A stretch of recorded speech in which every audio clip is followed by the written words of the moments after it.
और चलिए सीधा लेकर चलते हैं जहां पंजाब सीएम चरणजीत सिंह चन्नी इस पूरी घटना को लेकर प्रेस कॉन्फ्रेंस कर रहे हैं कि मैं उन्होंने बठिंडे रिसीव करना है।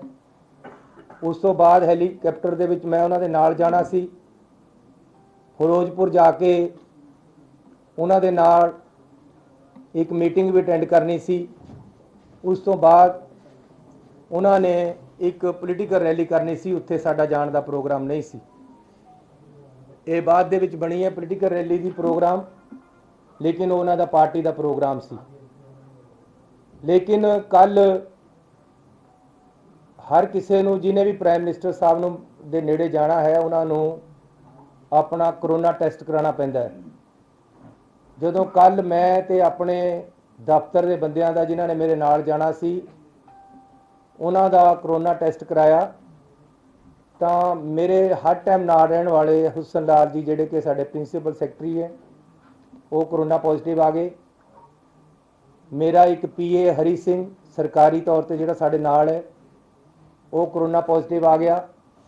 इस करके मैं अपनी जिम्मेवारी समझी कि मैनू इस हालत दे विच जाना चाहिए कि नहीं जाना चाहिए, क्योंकि वो मेरे इन टच है। प्रधानमंत्री जी बहुत ही कीमती शख्सियत होंदे हैं, उन्होंने इन टच आना इस तरह जद कि मेरे in touch they which corona वाला बंदा आया होया, जाना चाहिए कि नहीं। मैं इस बारे राती अपनी कैबिनेट के नाल दी राय मंगी।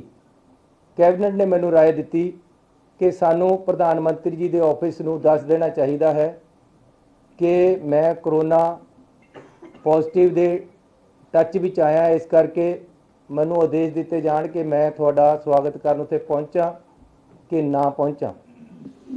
उत्थों सानू लिखती तौर पर आदेश आया WhatsApp ते मैसेज कि हिमाचल ते हरियाणे के मुख मंत्री भी BC ते जुड़ रहे, तुसी भी BC ते जुड़ जाओ, तुहानू फिर इस हालत च नाल नहीं आना चाहिए। इसलिए मैं अपने फाइनांस मिनिस्टर मनप्रीत बादल जी की ड्यूटी लगाई कि वह प्रधानमंत्री जी का बठिंडे हवाई अड्डे ते स्वागत करन ते नाल ही मैं अपने डिप्टी CM ते फिरोजपुर के MLA पिंकी जी की ड्यूटी लगाई कि वह उन्हां दा फिरोजपुर दे विच स्वागत करन।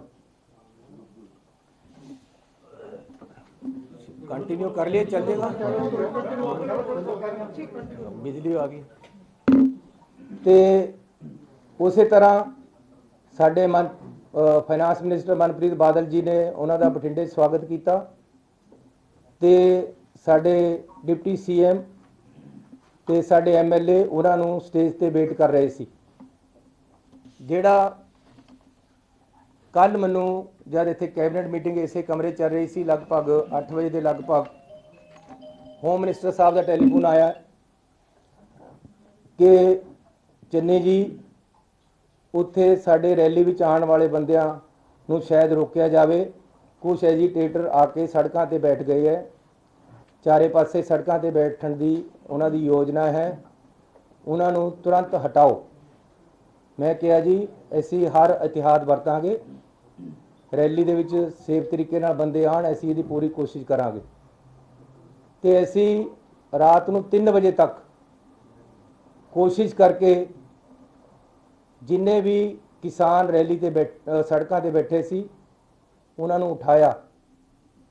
इहदे विच क्योंकि 5 दिनों तो केंद्र दीयां एजेंसियां IB SPG प्रधानमंत्री की जिन्नी सिक्योरिटी है उन्हां दीयां टीमां उत्थे आके फिरोजपुर दे विच बैठियां, वो आप हर चीज़ नूं मोनीटर कर रही हैं। उन्हां दा ही सारा प्रोग्राम उन्हां दे अंडर है, उत्थे दा सारा काम उन्होंने संभालिया होया सी। इसलिए उन्होंने भी नाल मिल के साडे नाल पूरी कोशिश की। BJP दे एक शेखावत जी हैं, उन्होंने किसानों के नाल मीटिंगां कीतियां कि रास्ते खाली करवा दिते जान। अल्टीमेटली रात नूं 2-3 बजे तक असी सफल हो गए कि रास्ते खाली करा दिते। उहदे विच रात नूं 1:30 बजे मैनू टैलीफोन आया साडे चीफ सैकटरी का कि जी ਜਿਹੜੇ ਐਜੀਟੇਟਰ ਹੈ ਉਹ ਇਹ ਗਰੰਟੀ ਸੀਐਮ ਆਫਿਸ ਵੱਲੋਂ ਮੰਗਦੇ ਹੈ ਕਿ ਜੀ ਅਸੀਂ ਤਾਂ ਉੱਠਾਂਗੇ ਸਾਨੂੰ ਪ੍ਰਾਈਮ ਮਿਨਿਸਟਰ ਸਾਹਿਬ ਤੋਂ ਗਰੰਟੀ ਦਵਾਈ ਜਾਵੇ ਕਿ ਉਹ ਉਹਨਾਂ ਨਾਲ ਮੀਟਿੰਗ ਕਰਨਗੇ। मैं उन्होंने कहा हूँ रात को प्राइम मिनिस्टर साहब नाल तो हो नहीं सकती गारंटी, तुसी मेरे ऑफिस वालों DC ते लिखा के दे दो कि असी तुहानू प्राइम मिनिस्टर साहब का टाइम दवा देंगे, तुसी रास्ते खाली कर दो। अल्टीमेटली रात को किसान मन गए, उन्होंने रास्ते खाली करते तो सारे रास्ते समूथली चलन लग गए। उस तो बाद मैं रात को लगभग 1:45 बजे IB दे डायरैक्टर साहब को टैलीफोन किया है। बाई चांस उन्होंने चक्या नहीं। मैं DGP ਨੂੰ ਕਿਹਾ कि उन्होंने मैनू नंबर भेजो। पहला उन्होंने मैनू नंबर भेजा, मैं आप उन्होंने कॉल की कि हालात बिल्कुल क्लीयर हो गए हैं उन्होंने दसन वास्ते तो उन्होंने दी राय पूछण वास्ते, लेकिन उस समय वो चक नहीं सके। 3 बजे तक ये काम ऐसी किया है। सवेरे लगभग 6:30 बजे मैनू IB डायरैक्टर का टैलीफोन आया। पहला मैं नहीं चक सकिया, कुछ मिनटों बाद मैं उन्होंने किया, उन्होंने डिस्कस किया। उन्होंने मैंने दसिया कि रात सारा ठीक हो गया, सारी पुलिस ने बड़ी मदद की है, साडा DG भी खुश सी, सारा कुछ ठीक होया। ये रास्ते ऐसी जिहड़ी रैली होनी सी उन्होंने वास्ते खलवाए सी, उन्हों का ही प्रोग्राम, क्योंकि ताकि कोई रैली विच आउण वाले बंदे नूं असुविधा ना होवे। ऐसी जिहड़े किसान एजीटेशन कर रहे सी उन्होंने ये भरोसा दे दिता सी कि आप जी नूं सारिआं नूं तुहाडे लीडरां नूं उन्हां विचों असीं प्राइम मिनिस्टर साहब तो मीटिंग का टाइम दवा दांगे। इस गल ते सहमति हो गई सी, कोई उत्थे एजीटेशन रहा नहीं सी। उस तो बाद सवेरे प्रधानमंत्री जी का जिहड़ा प्रोग्राम सानूं आया सी वो मैं तुहानूं दसना चाहता है कि ये मिनट टू मिनट प्रोग्राम प्रधानमंत्री जी वालों आया है, उन्हों के ऑफिस वालों आया है। सानू उहदे विच कोई भी किंतु परंतु करन दा या कोई भी सानू हुक्म नहीं सी।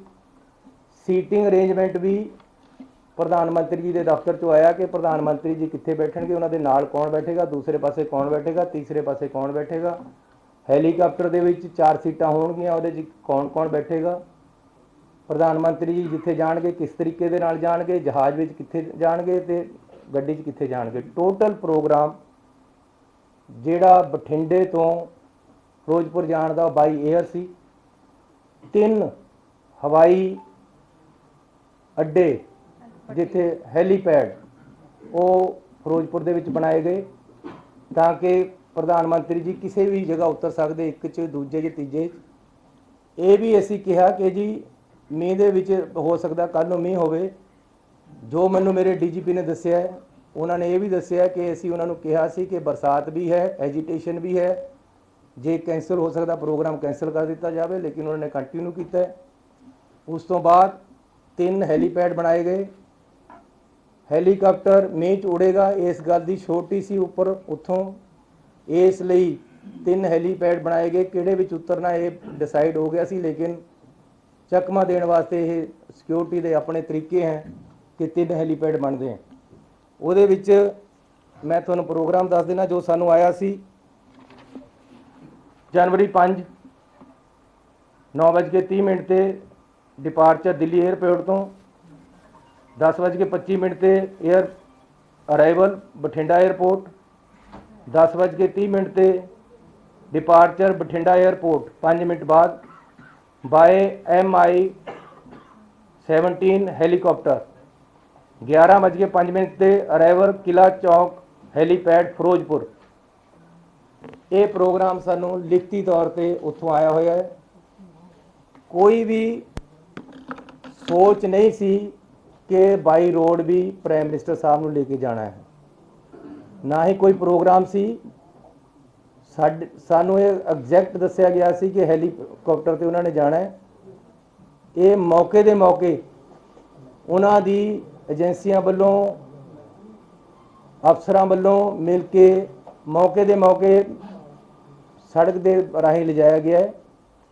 रास्ते दे विच अचानक कुछ एजीटेटर ਅਜੇ ਉਹ ਪਤਾ ਲੱਗਣਾ ਕਿ ਕੌਣ ਬੰਦੇ ਸੀ ਆ ਕੇ ਬੈਠੇ ਆ ਉਹਨਾਂ ਨੇ, ਲੇਕਿਨ ਉਹਨਾਂ ਤੱਕ ਤੋਂ ਕਾਫੀ ਪਿੱਛੇ ਪ੍ਰਾਈਮ ਮਿਨਿਸਟਰ ਸਾਹਿਬ ਦੀਆਂ ਗੱਡੀਆਂ ਨੂੰ ਰੋਕ ਕੇ ਸਾਡੇ ਅਫਸਰਾਂ ਨੇ ਰਿਕੁਐਸਟ ਕੀਤੀ ਹੈ ਕਿ ਅੱਗੇ ਐਜੀਟੇਸ਼ਨ ਵਾਲੇ ਬੰਦੇ ਕੁਛ ਆ ਕੇ ਟਰਾਲੀਆਂ ਖੜੀਆਂ ਕਰ ਲਈਆਂ ਉਹਨਾਂ ਨੇ। ਆਪਾਂ ਨੂੰ ਬਿਹਤਰ ਹੈ ਕਿ ਵਾਪਸ ਜਾ ਕੇ ਕੋਈ ਹੋਰ ਆਲਟਰਨੇਟਿਵ ਰਸਤਾ ਜਾਂ ਹੈਲੀਪੈਡ ਤੇ ਚੱਲੀਏ, ਆਪਾਂ ਵਾਪਸ ਜਾਣਾ ਚਾਹੀਦਾ ਹੈ। ਕਿਸੇ ਤਰ੍ਹਾਂ ਵੀ ਕੋਈ ਅਟੈਕ ਵਾਲੀ ਜਾਂ ਪ੍ਰਧਾਨ ਮੰਤਰੀ ਜੀ ਨੂੰ ਖਤਰੇ ਵਾਲੀ ਗੱਲ, ਸਿਕਿਉਰਿਟੀ ਲੈਪਸ ਵਾਲੀ ਗੱਲ ਨਹੀਂ ਹੋਈ ਹੈ। ਇਹ ਐਜੀਟੇਸ਼ਨ ਪੰਜਾਬ ਦੇ ਵਿੱਚ ਚੋਣਾਂ ਆ ਰਹੀਆਂ, ਰੋਜ਼ ਮੇਰੇ ਨਾਲ ਵੀ ਹੁੰਦੇ ਹੈ।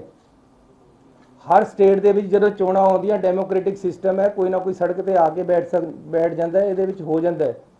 ਰਾਤ ਵੀ ਮੇਰੇ ਪੁਲਿਸ ਵਾਲਿਆਂ ਨੇ ਮੈਨੂੰ ਕਈ ਵਾਰ ਟੈਲੀਫੋਨ ਕੀਤੇ ਕਿ ਜੀ ਅਸੀਂ ਲਾਠੀ ਚਾਰਜ ਕਰਕੇ ਇਹਨਾਂ ਨੂੰ ਪਾਸੇ ਕਰ ਦਈਏ, ਅਰੈਸਟ ਕਰ ਲਈਏ। ਮੈਂ ਕਿਹਾ ਨਹੀਂ, ਨੈਗੋਸ਼ੀਏਟ ਕਰਕੇ ਮਨਾਓ, ਇਹ ਇਹਨਾਂ ਨੂੰ ਮਨਾਓ ਕਿਸੇ ਤਰ੍ਹਾਂ ਵੀ। ਅਲਟੀਮੇਟਲੀ ਅਸੀਂ ਰਾਤ ਵੀ ਕਾਮਯਾਬ ਹੋਏ ਆ ਉਹਨਾਂ ਨੂੰ ਪਾਸੇ ਕਰਨ ਦੇ ਵਿੱਚ ਔਰ ਮਨਾਉਣ ਦੇ ਵਿੱਚ। ਇਹਦੇ ਵਿੱਚ ਖਤਰੇ ਵਾਲੀ ਕੋਈ ਗੱਲ ਨਹੀਂ ਹੋਈ। ਪ੍ਰਧਾਨ ਮੰਤਰੀ ਜੀ ਤੇ ਕੋਈ ਹਮਲਾ ਨਹੀਂ ਹੋਇਆ, ਨਾ ਹੀ ਇੱਦਾਂ ਦੀ ਕੋਈ ਸੋਚ ਹੋਈ ਹੈ। ਪਹਿਲਾਂ ਵੀ ਕਿਸਾਨ ਐਜੀਟੇਸ਼ਨ ਦਿੱਲੀ ਦੇ ਵਿੱਚ 1 ਸਾਲ ਚੱਲਿਆ, ਉੱਥੇ ਵੀ ਕਿਸਾਨ ਬੈਠੇ ਰਹੇ। ਉਹਨਾਂ ਦੀਆਂ ਵੀ ਕੁਝ ਮੰਗਾਂ ਸੀ ਜਿਹੜੀਆਂ ਸਾਲ ਬਾਅਦ ਮੰਨ ਹੋਈਆਂ ਤੇ ਉਹਨਾਂ ਨੇ ਪੀਸਫੁਲੀ ਉੱਥੋਂ ਧਰਨਾ ਚੱਕ ਲਿਆ। ਅੱਜ ਵੀ ਜੇ ਕੋਈ ਪੀਸਫੁਲ ਪ੍ਰੋਟੈਸਟ ਰਸਤੇ ਦੇ ਵਿੱਚ ਕਰਨ ਆ ਗਿਆ ਤਾਂ ਇਸ ਨੂੰ ਪ੍ਰਧਾਨ ਮੰਤਰੀ ਦੀ ਸਿਕਿਉਰਿਟੀ ਦੇ